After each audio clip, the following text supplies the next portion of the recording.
The Arsenal of Genocide, the U.S. Weapons That Are Destroying Gaza. By Medea Benjamin and Nicholas J. S. Davies. Protesters block the entrance to the BAE factory in Kent, UK. Photo credit, Reuters. On May 8, 2024, as Israel escalated its brutal assault on Rafah, President Biden announced that he had paused a delivery of 1,700 500-pound and 1,800 2,000-pound bombs, and threatened to withhold more shipments if Israel went ahead with its full-scale invasion of Rafah. The move elicited an outcry from Israeli officials. National Security Minister Itamar Ben-Gvir tweeted, "Hamas loves Biden," as well as Republicans, staunch anti-Palestinian Democrats and pro-Israel donors. Republicans immediately prepared a bill entitled the Israel Security Assistance Support Act to prohibit the administration from withholding military aid to Israel. Name. Email. Many people have been asking the U.S. to halt weapons to Israel for 7 months. And of course Biden's move comes too late for 35,000 Palestinians who have been killed in Gaza, mainly by American weapons. Lest one think the administration is truly changing its position, 2 days after announcing the pause, the State Department released a convoluted report saying that, although it is reasonable to assess that U.S. weapons have been used by Israeli forces in Gaza in ways that are inconsistent with international humanitarian law, and although Israel has indeed delayed or had a negative effect on the delivery of aid to Gaza, which is illegal under U.S. law, Israel's assurances regarding humanitarian aid and compliance with international humanitarian law are credible and reliable. By this absurd conclusion, the Biden administration has given itself a green light to keep sending weapons and Israel a flashing one to keep committing war crimes with them. In any event, as Colonel Joe Bicino, a retired U.S. artillery officer, told the BBC, Israel can level Rafah with the weapons it already has. The paused shipment is somewhat inconsequential, Bicino said, a little bit of a political play for people in the United States who are concerned about this. A U.S. official confirmed to the Washington Post that Israel has enough weapons already supplied by the U.S. and other allies to go ahead with the Rafah operation if it chooses to ignore U.S. qualms. The paused shipment really has to be seen in the context of the arsenal with which the U.S. has equipped its Middle Eastern proxy over many decades. A deluge of American bombs. During the Second World War, the United States proudly called itself the arsenal of democracy, as its munitions factories and shipyards produced an endless supply of weapons to fight the genocidal government of Germany. Today, the United States is instead, shamefully, the arsenal of genocide, providing 70% of the imported weapons Israel is using to obliterate Gaza and massacre its people. As Israel assaults Rafah, home to 1.4 million displaced people, including at least 600,000 children, most of the warplanes dropping bombs on them are F-16s, originally designed and manufactured by General Dynamics, but now produced by Lockheed Martin in Greenville, South Carolina. Israel's Tu-24 F-16s have long been its weapon of choice for bombing militants and civilians in Gaza, Lebanon, and Syria. Israel also has 86 Boeing F-15s, which can drop heavier bombs, and 39 of the latest, most wastefully expensive fighter bombers ever, Lockheed Martin's nuclear-capable F-35s, with another 36 on order. The F-35 is built in Fort Worth, Texas, but components are manufactured all over the U.S. and in allied countries, including Israel. Israel was the first country to attack other countries with F-35s, in violation of U.S. arms export control laws, reportedly using them to bomb Syria, Egypt, and Sudan. As these fleets of U.S.-made warplanes began bombing Gaza in October 2023, their fifth major assault since 2008, the U.S. began rushing in new weapons. By December 1, 2023, it had delivered 15,000 bombs and 57,000 artillery shells.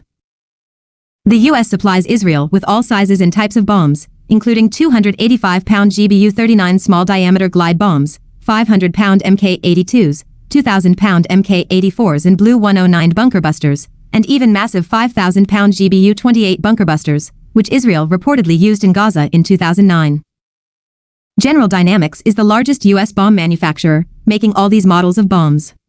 Most of them can be used as precision-guided bombs by attaching Raytheon and Lockheed Martin's Paveway Laser Guidance System or Boeing's JDAM, Joint Direct Attack Munitions, GPS-based targeting system. Little more than half of the bombs Israel has dropped on Gaza have been precision ones, because, as targeting officers explained to Plus 972 magazine, their Lavender AI system generates thousands of targets who are just suspected rank-and-file militants, not senior commanders. Israel does not consider it worth wasting expensive precision munitions to kill these people, so it uses only dumb bombs to kill them in their homes, obliterating their families and neighbors in the process. In order to threaten and bomb its more distant neighbors, such as Iran, Israel depends on its 7 Lockheed Martin KC-130H and 7 Boeing 707 in-air refueling tankers, with 4 new, state-of-the-art Boeing KC-46A tankers to be delivered in late 2025 for over $220 million each. Ground force weapons. Another weapon of choice for killing Palestinians are Israel's 48 Boeing Apache AH-64 attack helicopters, armed with Lockheed Martin's infamous Hellfire missiles, General Dynamics Hydra 70 rockets and Northrop Grumman's 30mm machine guns. Israel also used its Apaches to kill and incinerate a still unknown number of Israelis on October 7, 2023, a tragic day that Israel and the U.S. continue to exploit as a false pretext for their own violations of international humanitarian law and of the Genocide Convention. Israel's main artillery weapons are its 600 Paladin M109A5 155mm self-propelled howitzers, which are manufactured by BAE Systems in Chambersburg, Pennsylvania. To the layman, a self-propelled howitzer looks like a tank, but it has a bigger, 155mm gun to fire at longer range. Israel assembles its 155mm artillery shells from U.S.-made components. One of the first 2 U.S. arms shipments that the administration notified Congress about after October 7 was to resupply Israel with artillery shell components valued at $147.5 million. Israel also has 48 M270 multiple rocket launchers. They are a tracked version of the HIMARS rocket launchers the U.S. has sent to Ukraine, and they fire the same rockets, made by Lockheed Martin. U.S. Marines used the same rockets in coordination with U.S. airstrikes to devastate Mosul, the second-largest city in Iraq, in 2017.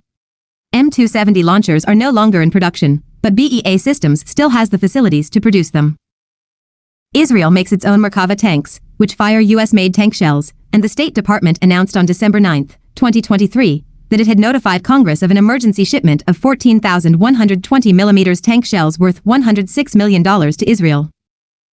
U.S. shipments of artillery and tank shells, and dozens of smaller shipments that it did not report to Congress, because each shipment was carefully calibrated to fall below the statutory reporting limit of $100 million, were paid for out of the $3.8 billion in military aid that the United States gives Israel each year. In April, Congress passed a new war funding bill that includes about $14 billion for additional weapons. Israel could afford to pay for these weapons itself, but then it could shop around for them, which might erode the U.S. monopoly on supplying so much of its war machine. That lucrative monopoly for U.S. merchants of death is clearly more important to members of Congress than fully funding Head Start or other domestic anti-poverty programs, which they routinely underfund to pay for weapons and wars. Israel has 500 FMC-built M113 armored personnel carriers and over 2,000 Humvees, manufactured by AM General in Mishawaka, Indiana. Its ground forces are armed with several different types of U.S. grenade launchers, Browning machine guns, AR-15 assault rifles, and State Route 25 and M24 SWS sniper rifles, all made in the USA, as is the ammunition for them. For many years, Israel's 3 Sa'ar-5 corvettes were its largest warships, about the size of frigates. They were built in the 1990s by Ingalls Shipbuilding in Pascagoula, Mississippi, but Israel has recently taken delivery of 4 larger, more heavily armed, German-built Sa'ar-6 corvettes, with 76mm main guns and new surface-to-surface missiles. Gaza encampments take on the merchants of death. The United States has a long and horrific record of providing weapons to repressive regimes that use them to kill their own people or attack their neighbors. Martin Luther King called the U.S. government the greatest purveyor of violence in the world, and that has not changed since he said it in 1967, a year to the day before his assassination. Many of the huge U.S. factories that produce all these weapons are the largest employers in their regions or even their states. As President Eisenhower warned the public in his farewell address in 1960, this conjunction of an immense military establishment and a large arms industry has led to the acquisition of unwarranted influence, whether sought or unsought, by the military-industrial complex. So, in addition to demanding a ceasefire, an end to U.S. military aid and weapons sales to Israel, and a restoration of humanitarian aid to Gaza, the students occupying college campuses across our country are right to call on their institutions to divest from these merchants of death, as well as from Israeli companies. The corporate media has adopted the line that divestment would be too complicated and costly for the universities to do. But when students set up an encampment at Trinity College in Dublin, in Ireland, and called on it to divest from Israeli companies, the college quickly agreed to their demands. Problem solved, without police violence or trying to muzzle free speech. Students have also won commitments to consider divestment from U.S. institutions, including Brown, Northwestern, Evergreen State, Rutgers, and the universities of Minnesota and Wisconsin. While decades of even deadlier U.S. warmaking in the greater Middle East failed to provoke a sustained mass protest movement, the genocide in Gaza has opened the eyes of many thousands of young people to the need to rise up against the U.S. war machine. The gradual expulsion and emigration of Palestinians from their homeland has created a huge diaspora of young Palestinians who have played a leading role in organizing solidarity campaigns on college campuses through groups like Students for Justice in Palestine, SJP. Their close links with extended families in Palestine have given them a visceral grasp of the U.S. role in this genocide and an authentic voice that is persuasive and inspiring to other young Americans. Now it is up to Americans of all ages to follow our young leaders and demand not just an end to the genocide in Palestine, but also a path out of our country's military madness and the clutches of its deeply entrenched MISAMAT, military-industrial congressional intelligence media academia think tank, complex, which has inflicted so much death, pain and desolation on so many of our neighbors for so long, from Palestine, Iraq and Afghanistan to Vietnam and Latin America.